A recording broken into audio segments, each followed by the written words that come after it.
J'y vous parler d'une chose qui pratiquement tout le monde faut sur l'électricité. Etc amusant. Parce que si vous comprenez réellement ce que s'est passé, vous trouverez cela bien plus fascinant que si qu'on vous enseigne dans les livres. Écoutez, vous êtes assis là maintenant, dans la même pièce tu une autre personne. Et vous savez quoi? Il existe une force colossale entre vous deux. Une force absolument gigantesque. Imaginez un moment.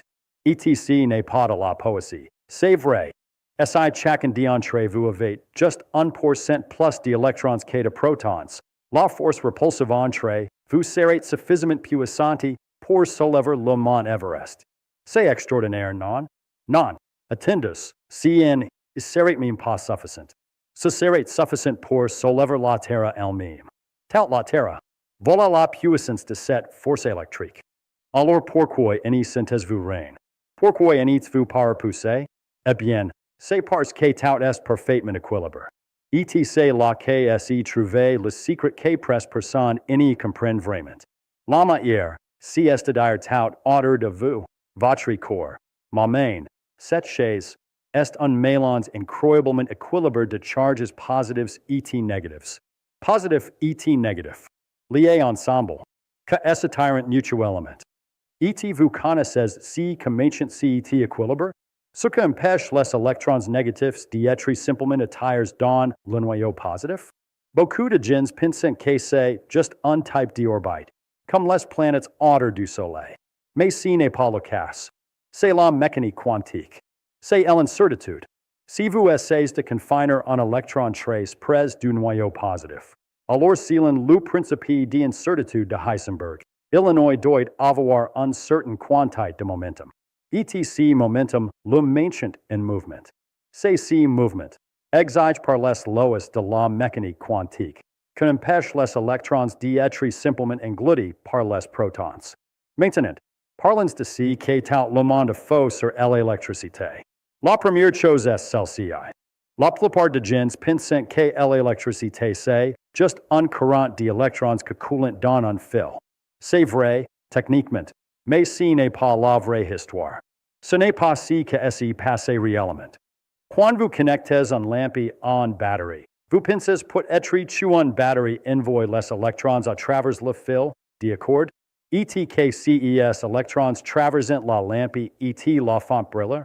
Non, ce n'est pas comme c'est marqué. Voici ce qui est vraiment intéressant. Ce que fait la batterie, c'est créer quelque chose d'invisible mais très réel. Elle crée un champ électrique. C'est ce, le champ électrique. Pas les électrons eux-mêmes au début. C'est le champ qui est crucial. Le champ électrique se propage à peu près à la vitesse de la lumière à travers tout le circuit. À travers le fil, autour du fil, même dans l'espace autour du fil. Et les électrons dans le fil, eh bien, ils se déplacent pas assez vite. Pas du tout, en fait.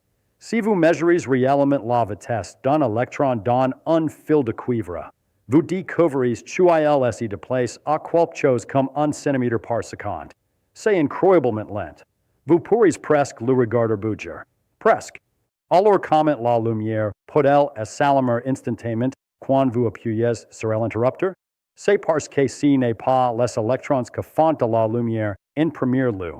Enfin, pas directement au sens où vous le pensez. C'est le champ électrique. Le champ interagit avec les électrons dans le filament, les fait osciller, et cette oscillation émet de la lumière. C'est l'une des choses les plus remarquables que personne n'y vous dira à l'école. Presque personne. Cela me fascine toujours. Chaque fois que j'y pense à cela, cela me paraît merveilleux. Maintenant, Illinois voyait une autre chose que tout le monde comprend mal. Les gens pensent aux courants comme au flux d'électrons. ETILS demandait. Est-ce que ce sont les électrons négatifs qui coulent, ou est-ce une convention arbitraire avec des charges positives? Excellent question. Et voici pourquoi c'est intéressant. Dans les métaux, ce sont réellement les électrons qui bougent. Ce sont les charges négatives qui se déplacent. Voilà la réalité. Mais vous savez quoi? Nous savons définir la direction du courant comme étant l'opposé. Nous l'appelons la direction du flux de charge positif. Pourquoi? Parce que les mathématiques fonctionnent mieux de cette façon. C'est plus facile de travailler avec une convention unifiée. Mais ici, c'est amusant. Dans certaines substances, si sont effectivement les charges positives que si déplaçantes. Par exemple, dans une solution acide ou saline, vous avez des ions positifs et négatifs. Ils peuvent tous les deux si déplacer. Les électrons si déplacent dans une direction. Les ions positifs si déplacent dans l'autre. Et ensemble, ils créent le courant.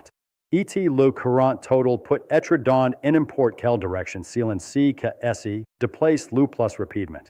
C'est pourquoi Feynman. Enfin, je vais vous dire que Feynman pense vraiment important. Ce n'est pas le nom que vous donnez au courant qui importe. Ce qui importe, c'est que vous comprenez vraiment comment les charges si déplaçantes. Que vous comprenez le mécanisme réel. C'est ce qui compte. Maintenant, parlons d'une autre confusion majeure. Tu sais que la tension, vraiment? Les gens descendent, la tension est la différence de potentiel électrique. D'accord. Mais tu sais que c'est votre diary element? Imaginez une batterie. Une batterie a deux terminaux. Un marque plus, un marque moins. La batterie fait du travail chimique à l'intérieur. Cette réaction chimique sépare les charges. Elle rassemble les électrons d'un côté et les charges positives de l'autre. Et c'est le coût de l'énergie. Maintenant, si les charges ne veulent pas être séparées, elles veulent se réunir et neutraliser. C'est comme si vous avez deux boules magnétiques poussées complètement l'un loin de l'autre. Elles veulent venir ensemble. Elles ont de l'énergie potentielle, l'énergie du refoulement en quelque sorte. Cette énergie potentielle est ce que nous appelons la tension. C'est littéralement l'énergie par unité de charge. C'est le travail que la batterie a fait pour séparer ces charges. Et si vous connectez un fil entre les deux terminaux, alors les charges peuvent redescendre leur colline d'énergie. Et cette énergie peut être utilisée pour faire du travail, allumer une lumière, alimenter un moteur, peu importe. Voilà si tu es réellement la tension. Mais voici ce que tout le monde oublie. C'est un champ. C'est un champ électrique qui pénètre l'espace autour du circuit. Et le champ fait du travail sur les charges. Le champ pousse les charges. Et voilà comment l'énergie est réellement transportée dans le circuit.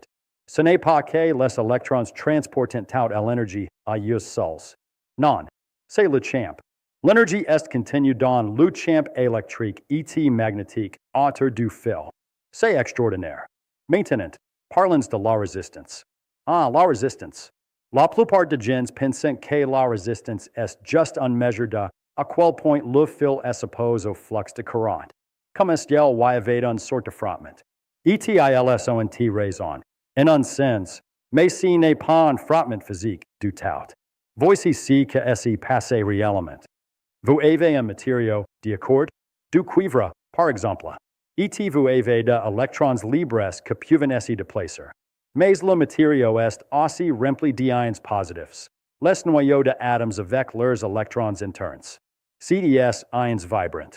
ILS giglant. Et quand un électron libre essaie de se déplacer à travers le matériau, il entre en collision avec ces ions qui giglant. Chaque collision, c'est comme si l'électron heurte quelque chose. Et à chaque coup, l'électron perd un peu d'énergie cinétique. L'énergie cinétique est transférée à l'ion, ce que le fait vibre plus vite. Et plus vite il vibre, plus chaud il devient. C'est la résistance. C'est juste électrons entrant en collision avec les atomes et les faisant vibrer plus vite. C'est la chaleur. Voilà pourquoi un fil de résistance s'échauffe. Voilà pourquoi une ampoule à incandescence brûle. L'électricité ne se transforme pas en chaleur en lumière. Non, c'est les électrons qui perdent de l'énergie à cause de collisions. Et cette énergie perdue se manifeste sous forme de chaleur. Et dans une ampoule à incandescence, le fil devient chaud il brûle. Maintenant, il y a une chose vraiment fascinante à ce sujet. Les électrons ne se retrouvent pas vraiment. Ils vont lentement. Se repellent 1 cm par seconde. Alors comment font ils tout de collisions? Comment font ils tout cette mécanique en même temps? Eh bien, Illinois y tellement d'électrons. Dans un morceau de fil de cuivre de la taille de votre doigt, Illinois y environ 10 puissance 23 électrons. 10 suivi de 23 zeros. C'est un nombre si énorme que G. Any per pas vraiment l'imaginer. ETILS SI déplacement 2. Meme SI c'est lentement. Donc meme SI chaque électron individual est lent. Illinois y en tellement. Tellement que le mouvement collectif est significatif. Le courant est significatif. C'est comme un fil diaton au cinéma. Chaque personne SI déplace très lentement. Mais il y tellement de personnes que les gens sortent du cinéma continuellement. Ok, changyens de sujet. Parlons de quelque chose que vraiment personne n'y comprend. Le magnétisme et l'électricité. Tout le monde pense que ce sont deux forces différentes. Non, c'est la même force. C'est simplement deux aspects différents de la même chose. Et c'est probablement la chose la plus importante de la physique. Vous voyez, imaginez que vous êtes assis dans un train qui se déplace très vite. Et vous regardez un électron à côté de vous. Vous voyez un électron stationnaire. Eh bien, dans votre cadre de référence, vous voyez un électron immobile. C'est juste un charge électrique. Vous voyez un champ électrique. Mais maintenant, imaginez que vous êtes à l'extérieur du train et que vous regardez le même électron passer à grande vitesse. Eh bien, vous voyez un électron qui se déplace. Et un charge mobile, c'est un courant. Et un courant produit un champ magnétique. Donc vous voyez un champ magnétique. La même chose. Le même électron. Une personne voit un champ électrique. Un autre voit un champ magnétique. Parce que ils se déplacent à différentes vitesses les uns par rapport à l'électron. C'est la relativité. C'est la relativité en action. L'électrodynamique n'est rien d'autre que l'électrostatique plus la relativité. C'est extraordinaire. Et presque personne n'y le sait. Les gens apprennent l'électricité et le magnétisme comme deux choses différentes. Et ils n'y font jamais le lien. Mais si lien existe. Et c'est magnifique. Maintenant, parlons de champs eux-mêmes. Parce que c'est là que la vraie nature de l'électricité réside. Pas dans les particules elles-mêmes. Pas dans les électrons ou les protons. C'est dans les champs. Un champ électrique est une propriété de l'espace. À chaque point dans l'espace, il existe une direction et une magnitude. Et cette direction et cette magnitude décrivent la force que s'exercerait sur un charge placé à ce point. Maintenant, comment ces champs arrivent-ils à exister? Eh bien, lorsque vous avez un charge, elle prie un champ autour d'elle. Et ces champs s'étendent indéfiniment dans l'espace. Non, attendez, pas à l'infini, pas instantanément.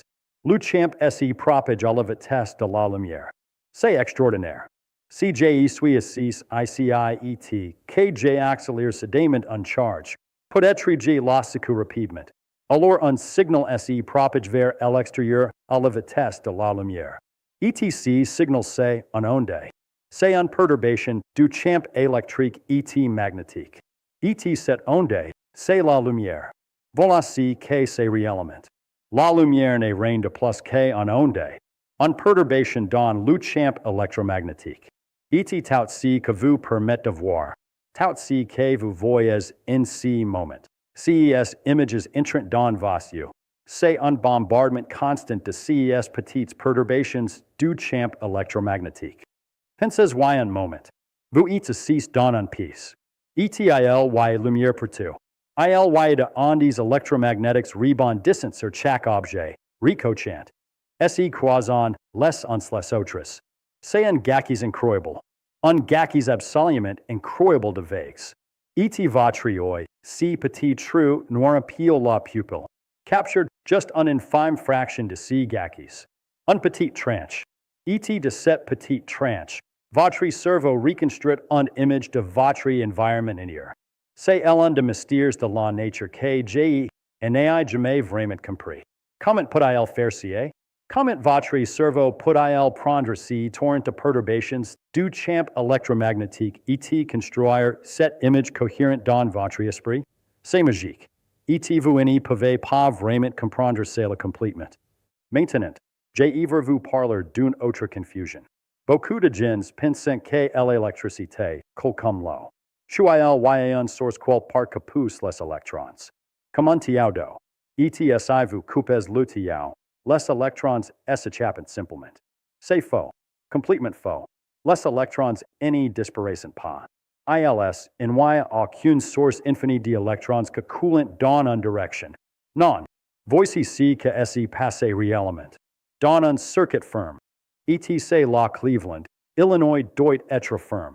La même quantité de charge que sort d'un côté d'une batterie doit entrer de l'autre côté. C'est la conservation de la charge. C'est l'un de los les plus fondamentales de la physique. Donc un électron ne coule pas en avant pour toujours. Au lieu de cela, les électrons dans le circuit se déplacent dans un boucle. Ils partent de la batterie, traversent le circuit, à travers la lampe, à travers les fils, tout ce qui est connecté, puis ils retournent à la batterie. C'est un boucle fermé. Etc. continue tant que la batterie fournit de l'énergie. Voilà pourquoi vous ne pouvez pas complètement drainer une batterie en la court-circuit indéfiniment. Parce que les électrons ne disparaissent pas. Ils continuent simplement à tourner en boucle jusqu'à ce que la réaction chimique de la batterie s'épuise. Maintenant, je vais revenir à quelque chose que j'ai mentionné plus tôt. Cette idée que ce n'est pas vraiment l'électron qui transporte l'énergie. C'est le champ. Et c'est important parce que cela change complètement votre façon de penser à la façon dont l'électricité fonctionne. Imaginez un long fil qui s'étend sur plusieurs kilomètres. À une extrémité, vous connectez une batterie. À l'autre extrémité, vous connectez une lampe. Et vous appuyez sur l'interrupteur. Maintenant, les électrons à côté de la lampe commencent à bouger. Pourquoi? Parce que le champ électrique s'étend également jusqu'à la lampe. Immédiatement. Eh bien, pas immédiatement, à la vitesse de la lumière. Mais c'est tellement vite que c'est le symbole immédiat.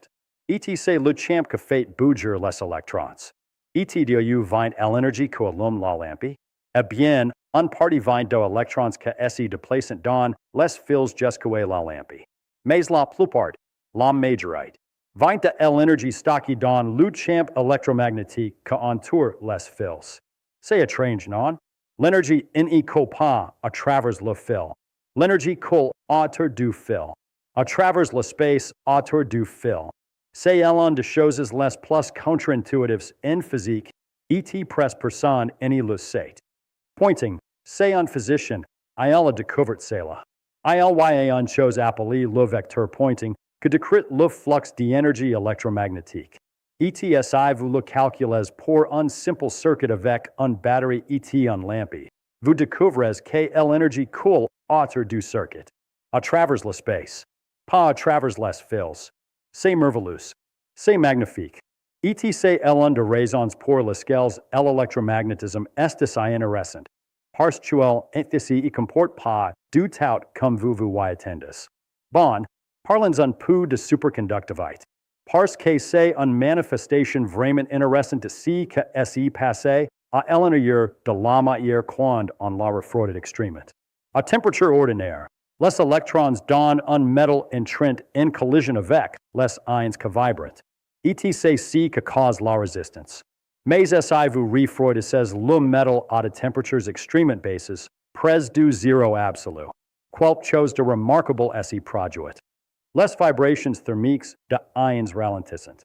Elles ralentissent beaucoup. Et quelque chose de bizarre s'y produit avec les électrons.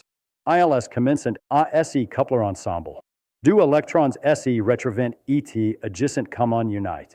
C'est une paire de Cooper, appelée ainsi d'après Leon Cooper que l'a découverte. Et cette paire peut s'y déplacer à travers le matériau sans perdre d'énergie. Absolument sans perte. Pourquoi? Parce qu'un électron seul hurtant un ion fait perdre l'électron à sa paire. L'électron s'y couple immédiatement avec un autre électron approximate, Formant un nouvel pair que continue sans interruption.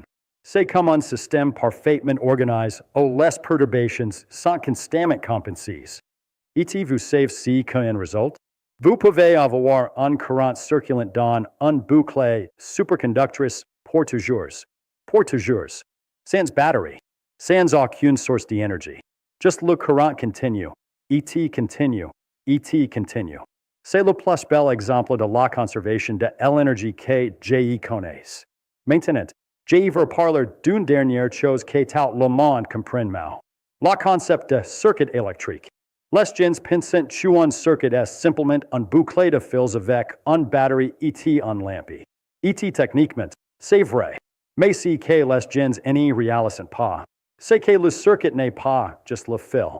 Le circuit comprend tout. Le circuit comprend l'espace autour du fil. Le circuit comprend les champs électriques et magnétiques que pénétrent cet espace. Et voici ici que est merveilleux. Vous n'y pouvez pas vraiment séparer le circuit du champ. Ils font un le champ est le circuit. Le circuit est le champ. Voilà pourquoi, quand vous essayez de concevoir les circuits électroniques modernes, vous n'y pouvez pas simplement penser aux fils. Vous devez penser aux champs.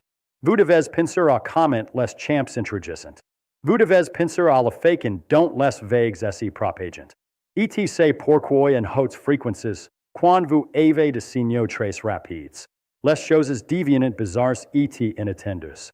Parce que si que vous avez réellement, si sont des vagues. Des vagues électromagnétiques s'y propagent dans votre circuit. C'est peut-être la leçon la plus importante ici. Que le monde électromagnétique n'est pas comme le monde mécanique que vous connaissez. Ce ne sont pas de petites billes.